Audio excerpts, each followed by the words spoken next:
ரதமே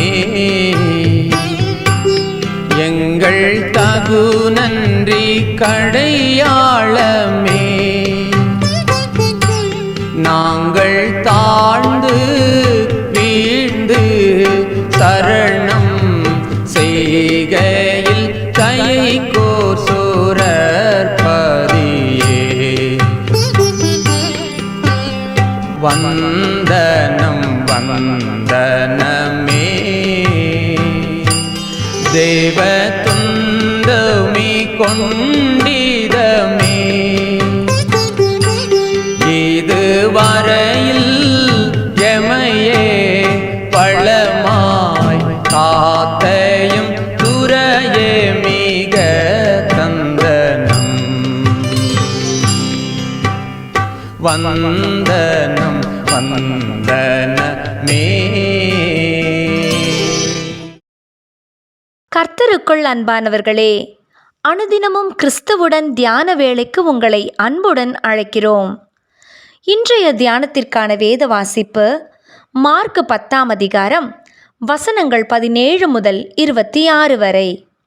தியானத்தின் தலைப்பு ஐஸ்வர்யத்தின் மேல் நம்பிக்கை. பிள்ளைகளே, ஐஸ்வர்யத்தின் மேல் நம்பிக்கையாயிருக்கிறவர்கள் தேவனுடைய ராஜ்யத்தில் பிரவேசிக்கிறது எவ்வளவு அரிதாயிருக்கிறது. மார்க்கு 10ஆம் அதிகாரம் வசனம் 24.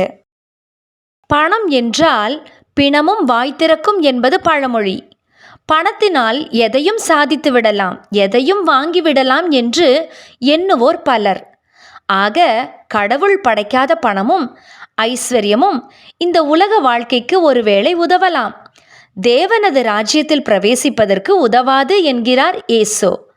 நாளைக்கே கூடுவிட்டு நமது ஆவி போனாலும் நம்மோடு எதுவுமே வரப்போவதில்லை. இயேசுவை நோக்கி ஒருவன் ஓடி வருகிறான், நித்திய ஜீவனை சுதந்தரித்து கொள்ள வேண்டும் என்ற ஆவலுடன் வருகிறான். அவன் சிறு வயது முதல் கற்பனைகளையெல்லாம் கை கொண்டவன். ஆனாலும் அவனிடத்தில் இயேசு ஒரு குறையை கண்டார்.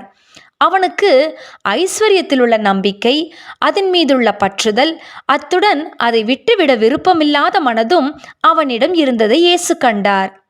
நித்திய ஜீவனை அவன் விரும்பினாலும் அதற்காக ஐஸ்வர்யத்தை விட்டுவிட அவனுக்கு மனம் இருக்கவில்லை. அவனிடத்தில் அன்பு கூர்ந்த இயேசு அவனை நோக்கி, உனது ஐஸ்வர்யத்தை விற்று தரித்திரருக்கு கொடு, அப்பொழுது பரலோகத்தில் உனக்கு பொக்கிஷம் உண்டாயிருக்கும். பின்பு உன் சிலுவையை எடுத்துக்கொண்டு என்னை பின்பற்றி வா என்றார். அவனோ மிகுந்த ஆஸ்தியுள்ளவனாய் இருந்தபடியால் துக்கத்தோடே போய்விட்டான் என்று வாசிக்கிறோம். அவன் பின்னர் வரவே இல்லை. இங்கே இந்த மனுஷனுக்கு தேவனுடைய ராஜ்யத்திற்குள் பிரவேசிப்பதற்கும் நித்திய ஜீவனை சுதந்தரித்துக் கொள்வதற்கும் அவனுடைய ஐஸ்வர்யமே அவனுக்கு தடையாக இருந்தது. அவன் மேன்மையான நித்தியத்தை பார்க்கிலும் ஐஸ்வர்யத்தின் மேலேயே நம்பிக்கை கொண்டிருந்தான், அதையே மேன்மையாக கண்டான். அதனால்தான் ஐஸ்வர்யவான் தேவனுடைய ராஜ்யத்திற்குள் பிரவேசிப்பது அரிதாயிருக்கும் என்றார் இயேசு. அன்பானவர்களே, நமது நம்பிக்கையை நாம் எதிலே கட்டி எழுப்பியிருக்கிறோம்? இந்த உலக வாழ்விலா, உலகத்தில் நாம் சம்பாதித்த ஐஸ்வர்யத்திலா, அல்லது ஆண்டவரிலா, அவரது வார்த்தையிலா? மணலின் மீதும் கற்பாறையின் மீதும் வீடு கட்டியவர்களின் கதை நமக்கு தெரியும்.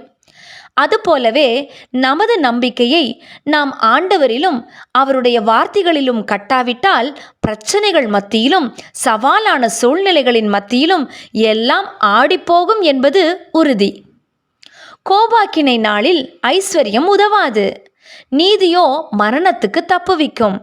நீதிமொழிகள் 11ஆம் அதிகாரம் வசனம் 4. ஜெபம் செய்வோமா?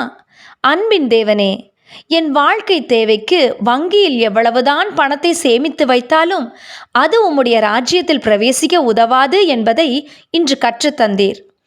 நான் எனது மெய்யான சேமிப்பையும் நம்பிக்கையையும் உம்மிடத்தில் வைத்திருக்க எனக்கு கற்றுத்தாரும். ஆமென்.